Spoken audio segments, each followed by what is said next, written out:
कहानी शुरू होती है चांद के डिफेंस बेस से, जहां कैप्टन जैक और उसका साथी एक बहुत बड़ी जिम्मेदारी के साथ मून टग उड़ा रहे हैं। ये कोई साधारण मिशन नहीं है।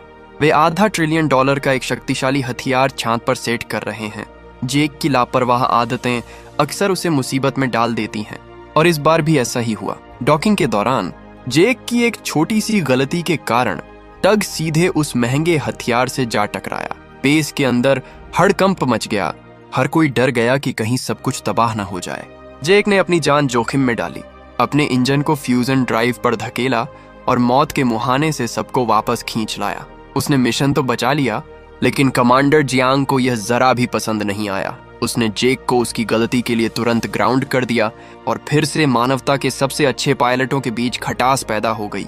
अभी यह तनाव खत्म ही हुआ था कि पृथ्वी पर एक और अजीब घटना ने सबको चौंका दिया। एरिया किंगबन में एलियन प्रिजन प्लेटफॉर्म पर 20 साल से बंद पड़े एलियन अचानक अजीब व्यवहार करने लगे। वे शांत, स्थिर और कैटोनिक हो गए, मानो किसी बड़े हमले की तैयारी कर रहे हो। जनरल एडम्स को तुरंत डायरेक्टर डेविड लेविंसन की जरूरत थी, लेकिन वो इस वक्त अफ्रीका में एक और रहस्य को सुलझाने में व्यस्त थे। अफ्रीका के जंगलों में, जहां कोई भी जाना नहीं चाहता, लेविंसन को पता चला कि जो खतरा उन्होंने सोचा था वह खत्म नहीं हुआ है, बल्कि वो और भी खतरनाक तरीके से वापस लौट रहा है। और यह सब उस दिन हुआ जब दुनिया को लगा कि हम पूरी तरह सुरक्षित हैं। अफ्रीका के उस सुनसान इलाके में, जहां दशकों से शांति थी, डेविड लेविंसन को कुछ ऐसा मिला जिसने उनकी रातों की नींद उड़ा दी। उन्होंने पाया कि 1996 के आक्रमण के बाद वहां एक विशाल एलियन जहाज अभी भी जमीन के नीचे दबा हुआ था, और उससे भी ज्यादा चौंकाने वाली बात, वह जहाज अचानक से सक्रिय हो रहा था। यह कोई संयोग नहीं था। जहाज से निकलने वाला सिग्नल सीधे अंतरिक्ष के उस गहरे कोने में जा रहा था जहां से ये हमलावर आए थे। लेविंसन के साथ डॉक्टर कैथरीन मार्सो थीं, जो इस रहस्य को समझने की कोशिश कर रही थीं। उन्हें पता चला कि एलियंस का यह जहाज एक बहुत बड़े ट्रांसमीटर की तरह काम कर रहा है। जैसे ही वे गहराई में गए, उन्हें उस तकनीक के अवशेष मिले जो मानव समझ से परे थे। अचानक वह प्राचीन एलियन जहाज अपनी एक विशेष फ्रीक्वेंसी बजाने लगा, एक ऐसी आवाज जो पूरी दुनिया में एलियन कैदियों को भी सुनाई दे रही थी। उधर चांद के बेस पर जेक को लग रहा था कि शायद उसका करियर खत्म हो गया है, लेकिन उसके पास अभी भी उड़ने का जुनून बाकी था। उसने अपनी साथी पायलट रेन के साथ मिलकर इस अजीब सिग्नल को ट्रैक करने की कोशिश की। जेक को पता चला कि यह सिग्नल महज कोई शोर नहीं, बल्कि एक होमिंग बीकन था, और अगर यह बीकन सही सलामत बजता रहा तो पृथ्वी का अंत निश्चित था। जेक ने बिना किसी परमिशन के अपना जहाज निकाला, यह जानते हुए कि अगर वह पकड़ा गया तो उसे जेल हो सकती है, लेकिन उसके पास कोई रास्ता नहीं था। वह जानता था कि जो खतरा ऊपर से आने वाला है, उसके सामने कोई भी कानून या सजा मायने नहीं रखती। लेविंसन ने चेतावनी दी, वे वापस आ रहे हैं और इस बार वे पूरी तैयारी के साथ आएंगे, लेकिन कोई उनकी बात सुनने को तैयार नहीं था। दुनिया को लगा कि 20 साल पहले की जीत ही अंतिम थी। किसी को यह अंदाजा भी नहीं था कि चांद के पीछे, जहां हमारी नजरें नहीं पहुंचती, एक बहुत बड़ा साया मंडरा रहा है। जेक के रडार पर एक अजीब हलचल महसूस हुई, एक ऐसी हलचल जो इतनी बड़ी थी कि उसका रडार उसे ठीक से पढ़ भी नहीं पा रहा था। क्या यह एक और हमला था, या फिर इंसानियत का आखिरी समय? चांद की कक्षा में हलचल अब एक भयानक हकीकत में बदल चुकी थी। जेक के रडार पर जो धब्बा था, वह कोई छोटी मोटी चीज नहीं थी।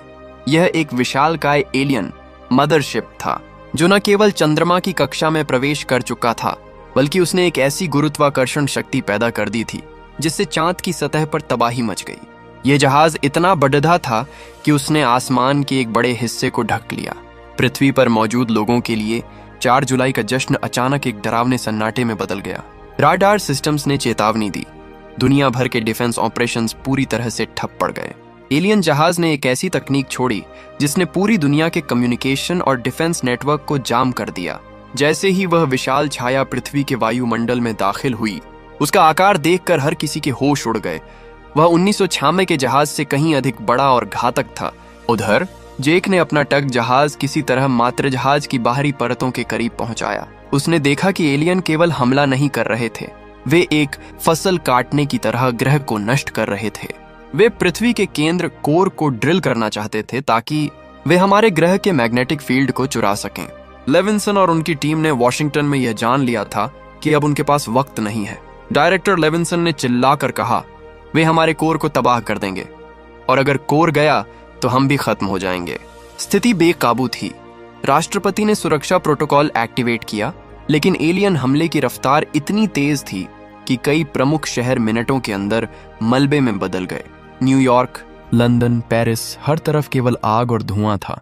जेक के लिए यह सबसे बड़ा फैसला लेने का वक्त था। उसे या तो अपनी जान बचानी थी या फिर अपने साथी पायलटों और उस जहाज के साथ खुद को भी आग में झोंक देना था। उसने रेन को रेडियो पर कहा, अगर हम इन्हें यहाँ नहीं रोक पाए तो आज रात हम में से कोई भी जिंदा नहीं बचेगा। उसने अपने जहाज की गन्स को लोड किया और सीधे मात्र जहाज के सबसे संवेदनशील हिस्से की ओर अपनी उड़ान भरी। मौत सामने खड़ी थी, लेकिन पीछे हटने का कोई रास्ता नहीं था। आसमान में वह विशाल मशीन सिर्फ एक जहाज नहीं थी, वह एक तैरता हुआ शहर था। उसकी गुरुत्वाकर्षण शक्ति ने अटलांटिक महासागर के पानी को हजारों फीट ऊपर उठा लिया था, जिससे पूरा लंदन शहर डूबने की कगार पर था। जेक का जहाज उस बड़े हमले के घेरे में आ चुका था, लेकिन वह हार मानने वालों में से नहीं था। उसके साथियों ने अपनी जान की परवाह किए बिना उस पर हमला करना शुरू कर दिया, लेकिन एलियन के शील्ड के सामने उनकी लेजर गन सिर्फ चिंगारियां बनकर रह गई। दूसरी ओर एरिया 51 में स्थिति और भी गंभीर हो गई। जो एलियन कैदी वहां रखे गए थे वे अब इंसानी नियंत्रण में नहीं थे। उनमें से एक ने टेलीपैथिक तरीके से अपनी रानी क्वीन को सिग्नल भेज दिया था। बेस के अंदर का माहौल बदल गया। साइंटिस्ट्स को समझ नहीं आ रहा था कि ये अचानक इतना आक्रामक कैसे हो गए। तभी सुरक्षा घेरा तोड़कर एलियन रोबोटिक आर्म्स ने लेविंसन की लैब में घुसपैठ कर दी। डॉक्टर कैथरीन अपनी टीम के साथ वहां फंसी हुई थीं। उनके सामने सिर्फ एक ही विकल्प था, जितनी जल्दी हो सके वहां से निकलना, क्योंकि एलियंस अब अपने मूल मिशन पृथ्वी के कोर को ड्रिल करने के लिए निकल चुके थे। जेक को तब पता चला कि यह हमला सिर्फ तबाही मचाने के लिए नहीं है, बल्कि यह एक डिटेक्टर की तरह था। एलियंस ने पृथ्वी के रक्षा कवच को परख लिया था और अब वे अपने सबसे बड़े हथियार ड्रिलर को उतारने की तैयारी कर रहे थे। यह ड्रिलर अगर जमीन के अंदर चला गया तो पृथ्वी का मैग्नेटिक फील्ड खत्म हो जाएगा और उसके साथ ही हर एक जीव का अस्तित्व। जेक ने रेन को रेडियो पर चिल्लाकर कहा, वे हमारे घर को नहीं, हमारी आत्मा को निकालने आए हैं। हमें इस जहाज के सेंटर में घुसना होगा, जहां से इनका पावर सोर्स कनेक्टेड है। लेकिन क्या यह मुमकिन था? जहाज के अंदर की सुरक्षा इतनी सख्त थी कि किसी भी इंसान का वहां जिंदा बचना नामुमकिन सा था। तभी लेविंसन को एक पुरानी एलियन तकनीक से पता चला कि इन हमलावरों की एक कमजोरी है, उनकी अपनी फ्रीक्वेंसी। अगर वे उस फ्रीक्वेंसी को हैक कर सकें तो शायद वे उनकी शील्ड को थोड़ी देर के लिए नीचे गिरा सकते थे। लेकिन इसे करने के लिए उन्हें उस विशाल जहाज के मुख्य सर्वर रूम तक पहुंचना था। जेक और उसकी टीम ने अपनी जान जोखिम में डालकर उस विशालकाय जहाज के अंदर प्रवेश किया। चारों तरफ अंधेरा, अजीबोगरीब आवाजें और मौत का सन्नाटा। तभी अचानक उनके जहाज का रडार फिर से चीखने लगा। एलियन क्वीन खुद इस जहाज पर मौजूद थी और वह अब जेक की टीम के पीछे थी। जहाज के अंदर का नजारा किसी डरावने सपने जैसा था। दीवारें ऐसी धातु से बनी थीं जो हिल रही थीं, मानो जहाज खुद सांस ले रहा हो। जेक और उसकी टीम संकीर्ण रास्तों से गुजर रही थी। तभी अचानक सब कुछ हिलने लगा। ये कोई भूकंप नहीं था, यह एलियन क्वीन के आने का संकेत था। वह अपने पूरे लाव लश्कर के साथ मुख्य गलियारे में थी। जेक को एहसास हुआ कि वे एक ऐसे जाल में फंस चुके हैं जहां से बचने का कोई रास्ता नहीं है। सामने से क्वीन का हमला और पीछे से जहाज की गिरती हुई शील्ड। उन्होंने अपनी बंदूकों का इस्तेमाल किया, लेकिन एलियन के कवच के सामने हमारी गोलियां खिलौनों जैसी थीं। तभी रेन ने एक साहसी फैसला लिया। उसने अपने पास मौजूद एलियन ग्रेनेड को क्वीन के रास्ते पर प्लांट कर दिया। इसे अभी ट्रिगर करो, रेन चिल्लाई। जैसे ही क्वीन उनके करीब पहुंची, ग्रेनेड फटा। एक जबरदस्त धमाका हुआ जिसने पूरे गलियारे को दहला दिया। क्वीन के चीखने की आवाज इतनी भयानक थी कि वह पूरी गूंज के साथ जहाज में फैल गई। उधर एरिया 51 में लेविंसन और उनकी टीम भी कम मुश्किलों में नहीं थी। एलियन हमलावरों ने बेस के अंदर घुसकर तबाही मचा दी थी। उन्होंने उन फाइटर जेट्स को भी नष्ट कर दिया था जो जवाबी हमले के लिए तैयार किए गए थे। लेविंसन चिल्लाया, अगर हम इस ड्रोन के मदर सिग्नल को नहीं काट पाए तो यह पूरा जहाज पृथ्वी के कोर को चीर देगा। उन्होंने एक पुरानी तकनीक का उपयोग किया, एक ऐसा वायरस जो एलियन नेटवर्क में सेंध लगा सके। ये जोखिम भरा था क्योंकि इसके लिए उन्हें सीधे एलियन सर्वर के साथ खुद को कनेक्ट करना था। जैक अभी भी जहाज के अंदर फंसा हुआ था। क्वीन के हमले से घायल होने के बावजूद उसने हार नहीं मानी। उसने देखा कि जहाज का पावर कोर ही वो जगह है जहां से सारा खेल कंट्रोल हो रहा था। उसने अपने साथी को निर्देश दिया, मैं क्वीन का ध्यान भटकाता हूँ, तुम सीधे कोर के पास जाओ और उसे ओवरलोड कर दो। जेक ने अपनी पूरी ताकत लगा दी। उसने अपने फाइटर जहाज को एक जांबाज की तरह क्वीन के सामने अड़ा दिया। क्वीन ने अपना पूरा गुस्सा जेक पर उतार दिया। जेक का जहाज बुरी तरह से क्षतिग्रस्त हो गया। उधर लेविंसन का वायरस सिस्टम में घुसने ही वाला था, लेकिन तभी एलियन सिस्टम ने उसे डिटेक्ट कर लिया। सुरक्षा अलार्म बज उठे और पूरे जहाज का डिफेंस सिस्टम जेक और उसकी टीम को खत्म करने के लिए उनकी तरफ मुड़ गया। हालात अब उस मोड़ पर पहुंच चुके थे जहां से पीछे हटने का कोई रास्ता नहीं था। जेक का जहाज बुरी तरह क्षतिग्रस्त हो चुका था और क्वीन की विशालकाय आकृतियां उसे घेरने के लिए आगे बढ़ रही थीं। उसकी आंखों के सामने केवल एक ही लक्ष्य था, दुश्मन को नष्ट करना। उसने अपनी आखिरी बची हुई मिसाइलें लोड की और क्वीन की ओर पूरी रफ्तार से बढ़ गया। उसने रेडियो पर अपनी टीम से चिल्लाकर कहा, इसे अभी ट्रिगर करो, अब नहीं तो कभी नहीं। ठीक उसी पल लेविंसन ने अपना वायरस अपलोड कर दिया। एलियन जहाज का पूरा डिफेंस सिस्टम अचानक डगमगाने लगा। वह अभेद्य कवच जिसने इंसानी हमलों को सालों से नाकाम किया था, पहली बार लड़खड़ाया।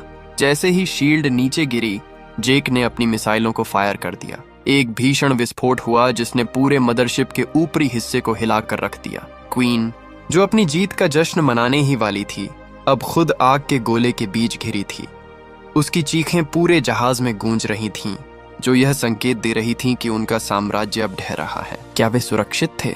क्या क्वीन वास्तव में मर चुकी थी, या उसने मरते मरते कोई और खतरनाक संदेश अंतरिक्ष में भेज दिया था? धूल के गुब्बार के बीच से एक भयानक गर्जना सुनाई दी। क्वीन का हाइव माइंड अभी भी सक्रिय था। अचानक मलबे के बीच से एक भयानक और ऊंची आवाज निकली, एक चीख जो मरे हुए दुश्मनों की आखिरी चेतावनी थी। क्वीन अभी जिंदा थी, वह पूरी तरह घायल थी, लेकिन उसका गुस्सा अब भी पहले से कहीं ज्यादा घातक था। वह अपने कवच से बाहर निकलकर इंसानों पर हमला करने के लिए तैयार थी। जेक ने तुरंत अपनी टीम को अलर्ट किया, वह अभी भी जीवित है, हमें उसे खत्म करना होगा इससे पहले कि वह खुद को रिकवर कर ले। लेकिन क्वीन का बचाव कवच अभी भी काम कर रहा था। इंसानी हथियार उस पर बेअसर साबित हो रहे थे। लेविंसन को एहसास हुआ कि वे एक बड़ी गलती कर रहे थे। वे उसे सीधे मारने की कोशिश कर रहे थे, जबकि उन्हें उसके संचार केंद्र को निशाना बनाना चाहिए था। लेविंसन ने रेडियो पर चिल्लाकर कहा, उसके सिर के पीछे की नीली रोशनी को देखो, वह उसका पावर सोर्स है। अगर वह बंद हो गया तो वह पूरी तरह खत्म हो जाएगी। जेक ने अपनी टीम के साथ मिलकर क्वीन को घेरने की योजना बनाई। जेक ने खुद को चारे के रूप में इस्तेमाल किया और क्वीन का ध्यान अपनी ओर खींचा। क्वीन अपनी पूरी ताकत के साथ जेक की तरफ झपटी, लेकिन जेक ठीक आखिरी सेकंड में वहां से हट गया। अब क्वीन का वह कमजोर हिस्सा, यानी उसकी नीली रोशनी, सबके सामने थी। क्या जेक का निशाना अचूक रहेगा, या क्वीन एक और विनाशकारी हमला करने में कामयाब हो जाएगी? क्वीन अपनी पूरी ताकत के साथ आगे बढ़ रही थी। उसके हर कदम से जमीन कांप रही थी। मलबे के बीच से उठती धूल ने दृश्यता को कम कर दिया था, लेकिन जेक की नजरें सिर्फ उस नीली रोशनी पर थीं। लेविंसन की चेतावनी उसके दिमाग में गूंज रही थी, अगर वह रोशनी बुझ गई तो वह खत्म हो जाएगी। क्वीन ने जेक की ओर अपना विशाल घातक पंजा बढ़ाया। जेक ने एक पल के लिए भी अपनी जगह नहीं छोड़ी। उसने अपनी गन का ट्रिगर दबाया, लेकिन क्वीन का सुरक्षा कवच अभी भी सक्रिय था। तभी जेक को एहसास हुआ कि उसे बहुत करीब जाना होगा, इतना करीब कि वह उसकी बॉडी की उस संवेदनशील जगह को सीधे निशाना बना सके। जेक ने अपने जेट के बची हुई ऊर्जा को गन में डाइवर्ट किया और पूरी रफ्तार से क्वीन की ओर दौड़ पड़ा। क्वीन ने एक भयानक चीख निकाली, लेकिन जेक डरा नहीं। उसने ठीक उस वक्त फायर किया जब क्वीन अपनी नीली रोशनी का उपयोग करके हमला करने वाली थी। एक जोरदार नीला विस्फोट हुआ और क्वीन की वह पावर लाइट बुझ गई। वह विशालकाय जीव जो पूरी मानवता को निगलने आया था, अचानक बेजान होकर नीचे गिर पड़ा। उसके गिरते ही उसके नियंत्रण में काम कर रहे बाकी छोटे एलियंस भी शांत हो गए, मानो उनका कनेक्शन किसी ने अचानक काट दिया हो। धुआं छंटने लगा। जेक, रेन और लेविंसन मलबे के बीच एक दूसरे को देख रहे थे। जीत तो मिल गई थी, लेकिन वे जानते थे कि यह कोई साधारण दिन नहीं था। क्या वाकई ये सब खत्म हो गया, या फिर ये उस बहुत बड़े युद्ध की सिर्फ एक छोटी सी शुरुआत थी? लेविंसन ने ऊपर आसमान की ओर देखा, जहां अभी भी अंतरिक्ष का वह घना अंधेरा फैला हुआ था। वे वापस आएंगे, उसने धीमे स्वर में कहा, और अगली बार हमें और भी अधिक तैयार रहना होगा। धूल धीरे धीरे बैठ रही थी, लेकिन आंखों में एक अजीब सी चमक थी। हमने न केवल खुद को बचाया था, बल्कि एलियन साम्राज्य के सबसे बड़े हमले को धूल चटा दी थी। एक भावुक पल में सबने एक दूसरे को गले लगाया। यह जीत सिर्फ तकनीक की नहीं, बल्कि उस एकजुटता की थी जिसे 1996 के बाद से दुनिया ने अपनाया था। लेविंसन ने आकाश की ओर देखा। वह विशाल एलियन जहाज जो कल तक पृथ्वी पर मौत की छाया बनकर मंडरा रहा था, अब बस लोहे का एक ठंडा टुकड़ा बनकर जमीन पर पड़ा था। इसी सस्पेंस के साथ ये फिल्म यहीं खत्म हो जाती है। गाइस प्लीज 1000 सब्सक्राइब प्योर करवा दो, अब और नहीं रुका जा रहा है। मिलते हैं एक और धमाकेदार वीडियो के साथ, तब तक अपना ख्याल रखिए। धन्यवाद।